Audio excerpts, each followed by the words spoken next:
morning, student. Today we will find the solution of linear equation in two variable. आज हमें क्या करना है, टू वेरिएबल की लीनियर इक्वेशन को सॉल्व करना है. सॉल्व करने से पहले हम ये जान लें कि सॉल्यूशन होते क्या है. हम स्टार्टिंग से ही क्वेश्चन सॉल्व करते चले आए हैं और हमें कैसे पता चलता है जो हमने किया वो सॉल्यूशन है कि नहीं. जैसे कि इसके लिए एग्जांपल लेते हैं, मैथ्स के एग्जांपल, एक जनरल एग्जांपल लेते हैं. हमारे पास कोई प्रॉब्लम है, कोई फील्ड है और उसको कुछ शेप्स में डिवाइड करना है सपोज. ठीक है, तो सॉल्यूशंस क्या होंगे. कुछ शेप्स हैं, मान लो डिफाइन है, 2-3 शेप में और 3-4 लोगों को डिस्ट्रीब्यूट करनी है फील्ड. तो सॉल्यूशन क्या होंगे इसके. सपोज हमारे पास ये कोई एक फील्ड है, इस तरह का कोई शेप है और इसको हमें कई शेप्स में, 3-4 शेप्स में डिवाइड करके इक्वल देना है, किसी को डिस्ट्रीब्यूट करना है आपस में. तो इस प्रॉब्लम का सॉल्यूशन क्या होगा. सॉल्यूशन की कुछ क्राइटेरिया होते हैं. सबसे पहले हमारे पास ये डिफाइन होना चाहिए कि कितने लोगों में डिस्ट्रीब्यूट करना है. देन आफ्टर किसको कितना पार्ट मिलना है. देन आफ्टर किसने इसमें किसका इनपुट ज्यादा है उसको उसके अकॉर्डिंग देना. So there are many criteria. So इसी तरह से इक्वेशन को सॉल्व करने, मैथ्स में भी इक्वेशन को सॉल्व करना या किसी भी प्रॉब्लम का सॉल्यूशन निकालने के कुछ क्राइटेरिया होते हैं.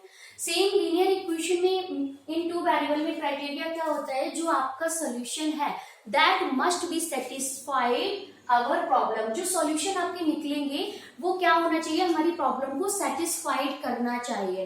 तभी हम मानते हैं कि हमने जो किया है वो बिल्कुल सही है और जो हमने निकाला है वही सॉल्यूशन है. सो पहले हम बात करते हैं linear equation in one variable की. सपोज हमारे पास एक linear equation of one variable है 2x - 1 = 3. This is the linear equation of one variable because here only one variable x is present. So हमें इसका सॉल्यूशन क्या मिलेगा. हम इसको 2x निकालेंगे, ये कांस्टेंट है, -1, इसको कांस्टेंट को एक साइड सेपरेट कर लेंगे और वेरिएबल को एक साइड, तो ये 2x हो गया और ये हो जाएगा 3 + 1. तो यहाँ से 2x = 4 आएगा और x की वैल्यू 4/2 दैट इज 2. ये काम आप पहले भी कर चुके हो.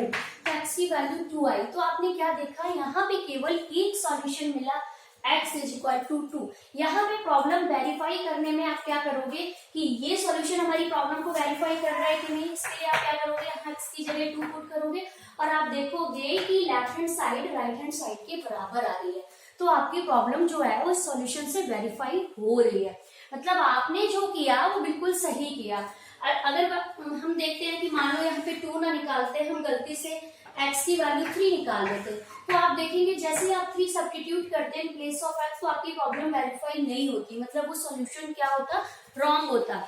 ठीक है, इसी तरह से हम linear equation in two variable में भी सॉल्यूशन फाइंड आउट करते हैं. लेकिन what is the difference between linear equation in one variable and two variable. देखो वन वेरिएबल में क्या होता है, केवल एक वेरिएबल होता है, तो केवल एक ही सॉल्यूशन होता है. For one variable, for x only one solution is there. लेकिन linear equation in two variable में क्या होता है, ये दो वेरिएबल है और दोनों एक दूसरे पे डिपेंड है. अगर हम इनको फ्री करें एक दूसरे से, तो यहाँ से अगर मान लो हम y की वैल्यू निकालते हैं तो क्या आएगी, 3y = 12 - 2x. यहाँ से 3y की वैल्यू ये आई और हम सिर्फ y को अगर निकालें तो क्या आएगा, 12 - 2x/3. अब आप देखेंगे कि जो y है वो टोटली डिपेंड हो गया इस बात पर कि x क्या होता है. मतलब हम x की जो वैल्यू रखेंगे उसके अकॉर्डिंग y की हमें वैल्यू मिलेगी. That means for every value of x there is unique value of y. हर x के लिए एक y होगा. तो इस तरह से जितने x आप कंसीडर करेंगे आपको उतने ही y आपको मिलेंगे. और x आप कितने कंसीडर कर सकते हैं, x क्या है, यहाँ वेरिएबल है तो नंबर्स है, नंबर्स में आप इसको रखेंगे. कितने नंबर्स रख सकते, there are infinite many numbers in the universe. So आप यहाँ पे इनफाइनाइट x की वैल्यू रख सकते हैं. तो y की वैल्यू भी कितनी मिलेगी, y की वैल्यू भी इनफाइनाइट ही मिलेंगी आपको. So for every x there is unique value of y. तो जितने x होंगे उतने y होंगे. मतलब इनफाइनाइट अगर x रखे आपने तो इनफाइनाइट y मिलेंगे. तो कितने सॉल्यूशन होंगे linear equation in two variable में, इनफाइनाइट सॉल्यूशन होंगे. बात को नोट कीजिएगा, linear equation of one variable में केवल एक सॉल्यूशन होता है और linear equation in two variable में इनफाइनाइट मैनी सॉल्यूशंस होते हैं. तो हम इस बात पे तो पहुंच गए कि इनफाइनाइट मैनी सॉल्यूशन होते हैं, लेकिन हमें कितने फाइंड आउट करने हैं, तो ये आपको क्वेश्चन पेपर में गिवन होगा कि आपको कितने सॉल्यूशन फाइंड आउट करने हैं linear equation in two variable में। हो सकता है 2 पूछा जाए, 3, 4, जितने भी क्वेश्चन पेपर में दिए होंगे आप उतने सॉल्यूशंस निकालेंगे। इसके बाद हम देखेंगे कि हम क्या x की वैल्यू लें।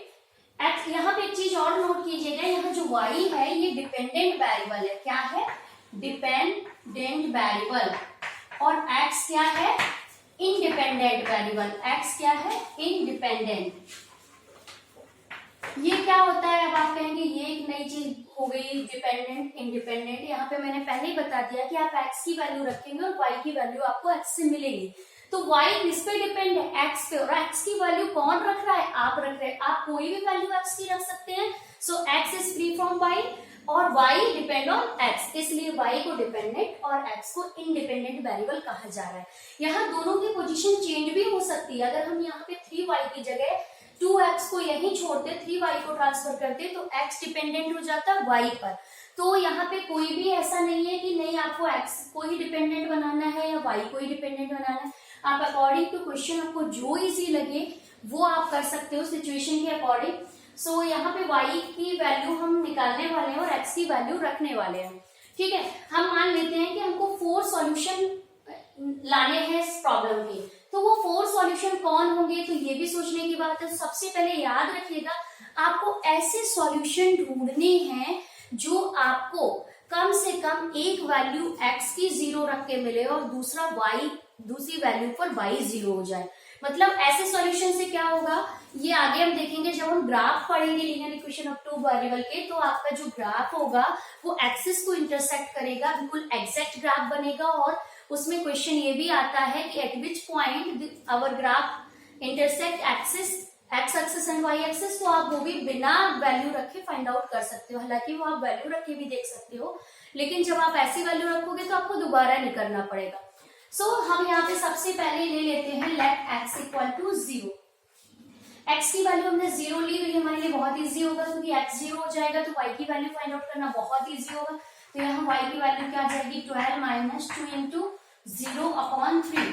तो ये क्या हो जाएगा? आप जानते हैं 0 एक ऐसा नंबर है जो किसी भी नंबर से मल्टीप्लाई करते हैं तो 0 हो जाता है। तो ये वाला पार्ट पूरा 0 हो जाएगा, तो ये आ जाएगा 12/3। 3 4 12, तो y की वैल्यू 4 आ गई। अब हमने कोऑर्डिनेट ज्योमेट्री पढ़ा था, तो हमने ये बताया था कि सॉल्यूशन कैसे होते हैं। सॉल्यूशन आपको कार्टेशियन प्लेन पे इसको ग्राफ भी बनाना है इसका, तो उसके लिए भी हम माइंड मेकअप कर लेते हैं। सॉल्यूशन हमेशा ऐसे होनी चाहिए जो ऑर्डर्ड पेयर की फॉर्म में हो, यानी कि हमारा जो कार्टेशियन प्लेन है उसमें एक्स एक्सिस हॉरिजॉन्टल एक्सिस होती है, वाई एक्सिस वर्टिकल एक्सिस होती है। हम एक्स एक्सिस को पहले और वाई एक्सिस को बाद में रखते हैं। वैसे भी आपने x को कंसीडर किया तो आप x को पहले और y को बाद में रखोगे। तो सॉल्यूशन हमारी प्रॉब्लम का क्या होगा? 0,4 इज अ सॉल्यूशन ऑफ 1। हम इस इक्वेशन को 1 मान लेते हैं तो इसका सॉल्यूशन होगा। अब आप देखो आपका सॉल्यूशन वेरीफाई कर रहे हैं प्रॉब्लम को कि नहीं। आप दोनों वैल्यू रख के देख लीजिए, x की जगह 0, y की जगह 4 रख के देखेंगे तो आपकी प्रॉब्लम वेरीफाई होगी। वेरीफाई से मतलब left hand side right hand side के बराबर हो जाएगी। इसी तरह से आप और सॉल्यूशन निकाल लेंगे, आप देखेंगे ज्यादा कैलकुलेशन भी ना करनी पड़े और सॉल्यूशन भी मिल जाए। हालांकि आप कोई भी वैल्यू रख सकते हैं। तो यहाँ मैं सेकेंड वैल्यू रख रही हूँ x की वैल्यू मैं रख देती हूँ 3 2 जा 6, 6 में से 12 में से 6 जाएगा 6, तो 3 से कट जाएगा, इजी वैल्यू आ जाएगी। तो x की वैल्यू मैं क्या रख रही हूँ? 3 रख रही हूँ। तो क्या हो जाएगा?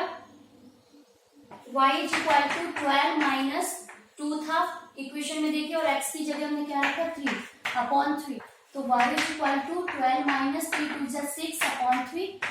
यहाँ पे बोर्ड मास को फॉलो करेंगे, पहले मल्टीप्लाई करेंगे देन सब्ट्रैक्ट करेंगे। अगर पहले आपने सब्ट्रैक्ट कर दिया फिर मल्टीप्लाई किया तो यहाँ बोर्ड मास रूल को फॉलो नहीं होगा और गलत हो जाएगा, आंसर गलत आएगा। तो यहाँ 12 माइनस 6 तो 6 बचेगा, 6/3, 3 2 जा 6। तो क्या हो गया? x की वैल्यू क्या हो गई? 3 रखी तो y कितना आया? 2।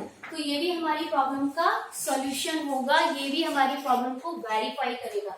तो क्या हो जाएगा? 3 और 2 इज अ सॉल्यूशन ऑफ 1 मतलब इक्वेशन जो दी हुई है उसको हमने 1 कंसीडर किया।